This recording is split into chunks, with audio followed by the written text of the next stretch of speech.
Okay, so we have just run our first track at truLondon.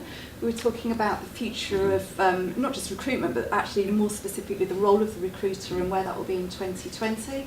As you said, Johnny, that's scarily only 7 years away from now. So, but let's just, if you could just give us a roundup of key takeaways from the session. It's a very interesting conversation. Some of the key takeaways, we've begun discussing the fact that we kind of all agree that a lot of the talent identification and sourcing aspects of recruitment would be automated. We're seeing that in technology today. Further automation will continue. Bill Fisher, towards the end, offered the opinion that candidate identification of the right jobs will also be automated. So we'll have a perfect world where recruiters will have a job and boom, 20 candidates will be presented to them by some sort of system.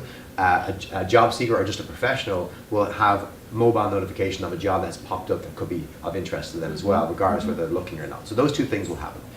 We agree that from there on it becomes complex, and that we probably get fragmentation of the roles of a recruiter. And we've begun by talking about how culture is the one thing that nobody has solved the assessment part of, and you still need human interaction.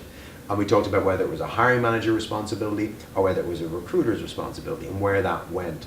I think the group agreed that it's going in lots of different directions, really.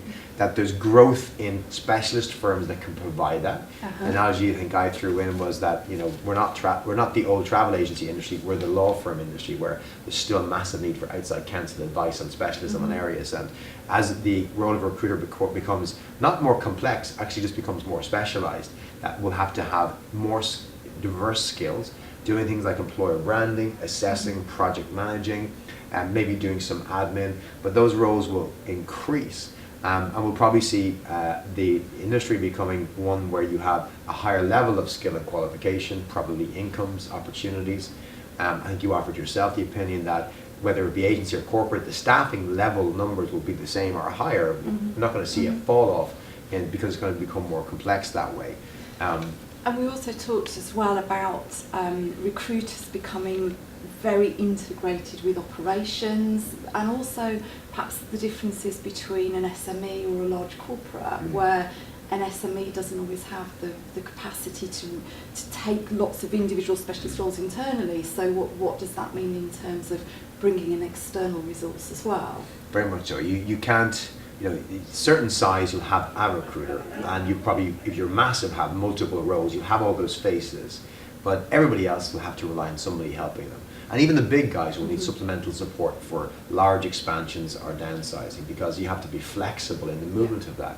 Bill Fisher offered the opinion that recognizing all that, the contractual agreement between the person doing the job and the employer will also change. That you'll have a lot more interns and freelancers and specialists coming in there, maybe through an RPO provider or self-employed through that. And you'll see, you know, the nature of how those people get employed in all these different jobs will also change, which is in line, I think, with every other industry. And also what we said then is with all those increasing variables, that the recruiter will be very much a project manager. So they will need to be that kind of pivotal place, and also somebody that will take care of the candidate experience and think very holistically about the business. I think that's true. I think what we call a recruiter today, as Oscar from Sonos pointed out, that would be the project manager. New roles like employer brand specialist, like data scientist, they'll develop and they'll fall under recruitment's role. But then we had a conversation that we never finished, which was who pays for all this and what department do they fall under? Does the marketing person involved in recruiting work for marketing, work for HR? Does HR still exist? Is it all in working for the line managers and the operations? Unanswered questions, we can't predict the future. I think we all agree, though, it's pretty exciting. There's probably never been a better time to work in recruitment. We've had several years of uncertainty as the market adjusts to the new realities, but we're seeing emerging from that real scenarios where people prove that these different roles are needed, they exist, it works well, companies coming up with innovative solutions, a whole emergence of the RPO industry to solve that as well. It's an exciting time for recruiting. It is. Thank you very much.